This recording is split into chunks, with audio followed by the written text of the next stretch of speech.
샬롬 반갑습니다. 7월 14일 월요일 오늘의 말씀입니다.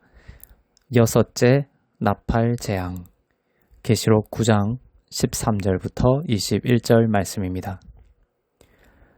여섯째 천사가 나팔을 불매 내가 들으니 하나님 앞 금제단 네 뿔에서 한 음성이 나서 나팔 가진 여섯째 천사에게 말하기를 큰 강 유브라데에 결박한 네 천사를 놓아주라 하매 네 천사가 놓였으니 그들은 그 년 월 일 시에 이르러 사람 3분의 1을 죽이기로 준비된 자들이더라.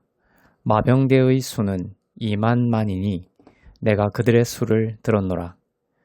이 같은 환상 가운데 그 말들과 그 위에 탄 자들을 보니 불빛과 자줏빛과 유황빛 호심경이 있고 또 말들의 머리는 사자머리 같고 그 입에서는 불과 연기와 유황이 나오더라. 이 세 재앙 곧 자기들의 입에서 나오는 불과 연기와 유황으로 말미암아 사람 3분의 1이 죽임을 당하니라. 이 말들의 힘은 입과 꼬리에 있으니 꼬리는 뱀 같고 또 꼬리에 머리가 있어 이것으로 해하더라.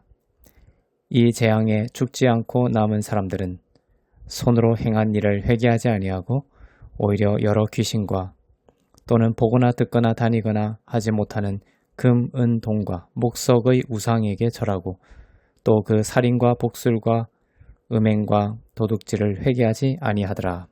아멘. 여섯 번째 천사가 나팔을 불었을 때 악한 네 천사가 노임을 받습니다. 이 네 천사는 정확한 그 년 월 일 시에 이르러 사람의 3분의 1을 죽이기로 예비된 자들입니다. 동시에 16절에 보면 2만만이나 되는 마병대가 등장합니다. 2억 명 정도 되는 마병대 군사들입니다. 이 군대가 살상을 자행합니다. 마병대의 입에서 불과 연기와 유황이 나와서 사람의 3분의 1을 실제로 죽이는데 불과 연기와 유황은 지옥의 세력을 뜻하죠. 악한 마병대가 지옥의 세력으로 사람을 죽이고 있습니다. 앞서 다섯 번째 재앙에서는 고통만 주는 재앙이었는데 여섯 번째 재앙에서는 죽음까지 찾아오는 것입니다. 무시무시한 재앙이고 심판입니다. 악한 네 천사이고 악한 마병대입니다. 그런데 하나님께서 이 악한 세력들을 이용하셔서 최후까지도 하나님과 예수 그리스도를 믿지 않는 사람들과 세상을 심판하고 계십니다. 지금은 은혜의 시대입니다. 누구든지 예수 그리스도의 대속의 공로와 은혜를 믿으면 자기의 공로 없이도 구원에 이르는 믿음으로 구원에 이르는 은혜의 시대입니다.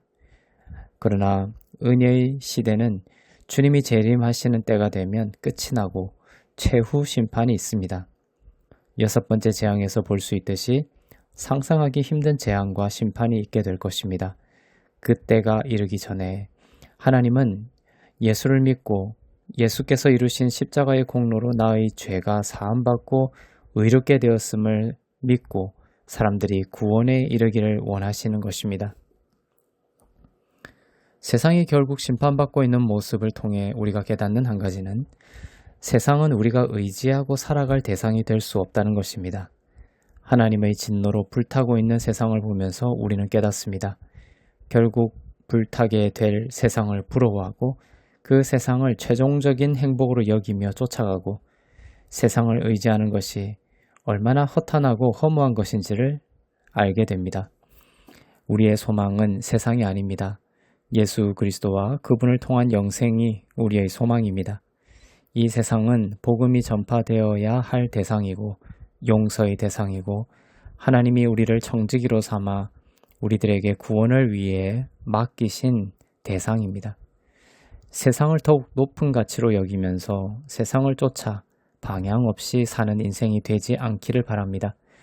오히려 예수님의 음성과 말씀을 가장 높은 기준으로 삼고 세상을 다스리고 구원하며 사는 인생이 되기를 바랍니다. 여러분은 세상보다 높이 있습니다. 예수님 안에 있기 때문입니다. 오늘 본문에 보면 사람의 3분의 1이 죽임을 당합니다.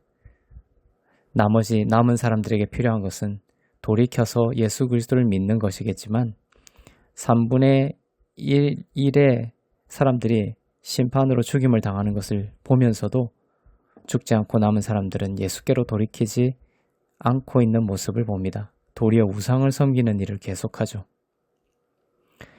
이 말씀을 통해 알 수 있는 것은 진정한 회개는 하나님이 심판하신다라는 소식으로는 이루어지지 않는다는 것입니다. 무서워서 회개하는 척 신용만 할 뿐이지 사랑과 은혜에 감격한 진정한 돌이킴과 변화는 일어나지 않는다는 것입니다. 마지막 때에 나팔 재앙 등이 펼쳐져도 하나님의 특별한 은혜가 임하지 않는 한 사람들은 여전히 주께로 돌아서지 못하는 것입니다. 로마서 2장 4절의 말씀처럼 사람을 진정 예수님을 사랑하는 자로 변화시키는 능력은 하나님의 선하심과 인자하심입니다. 우리가 아직 죄인 되었을 때에 예수께서 우리의 죄를 위해 대신 죽으시고 영원한 죄사함을 주셨다라는 이 놀라운 선하심과 인자하심의 은혜를 듣고 깨달을 때 사람은 진정 변화를 경험하게 됩니다. 우리로서가 아니라 예수님이 전적으로 구원에 필요한 모든 것을 다 이루심으로 우리의 죄가 씻김받고 의로운 자격을 얻게 되었다라는 은혜의 복음의 진리를 믿을 때 참된 거듭남이 우리 가운데 일어나는 것입니다. 심판당하는 세상을 향해 하나님의 은혜의 전달자로 우리는 서 있어야 하는 것입니다. 남은 3분의 2가 아직 돌이키지 않았지만 계속해서 하나님의 은혜의 복음을 전하는 자들을 통해 복음이 증거될 때 하나님의 택정하신 이들이 결국 돌아오게 되는 역사가 있을 것입니다. 복음을 전하는 우리들에게 인내와 기다림이 필요한 이유이기도 합니다. 너희가 낙심하지 말지니 때가 이름에 거두리라고 하셨습니다. 여러분이 복음을 전하는 삶을 살 때에 당장 대상자가 구원을 받고 예수께로 돌아오지 않더라도 낙심하지 말기를 바랍니다. 대신 낙심하지 말고 꾸준히 은혜의 복음을 전할 수 있기를 바랍니다. 힘에 겨워 그렇지 못할 때도 있겠지만 하나님께서 도우시고 새 힘을 주실 것을 믿습니다. 대상은 세상이기도 하지만 우리 자신이기도 합니다. 세상만큼 어쩌면 세상보다 더 치열한 전투지역이 바로 우리의 마음이고 우리의 영혼일 것입니다. 쉽게 소망을 잃고 쉽게 어둠을 쫓아가고 쉽게 나의 의로 높아지는 삶으로 나아가기도 합니다. 빛처럼 깨끗하게 살고 싶은데도 육신에게 지고 그렇게 육신에게 지는 나 자신의 모습을 보면서 슬픔이 밀려오기도 합니다. 그러나 우리의 영혼도 인내와 기다림이 필요합니다.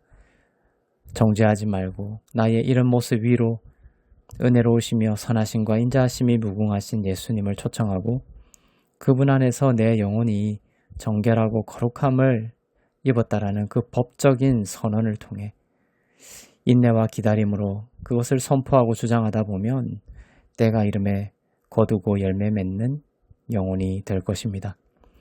예수님이 우리의 모든 죄를 깨끗하게 하시고 의롭게 하셨다라는 복음의 진리를 심판당하고 있는 세상 가운데 끝까지 증거하는 선교적인 삶이 되기를 주님의 이름으로 축복합니다. 기도하겠습니다. 사랑의 하나님 아버지, 6째 나팔 재앙을 통해 예수님을 알지 못해 고통당하고 심판당하고 있는 세상에 더욱 은혜의 복음의 진리가 필요하다는 것을 깨닫습니다. 우리를 예수님의 증인으로 부르셨으니 그 세상의 흔들리는 것이 아니라 그 세상에 도리어 그리스도의 빛을 던지고 비추는 축복의 통로로 오늘을 살도록 우리 가운데 큰 역사를 이루소서. 감사드리며 우리 주 예수 그리스도의 이름으로 기도합니다. 아멘.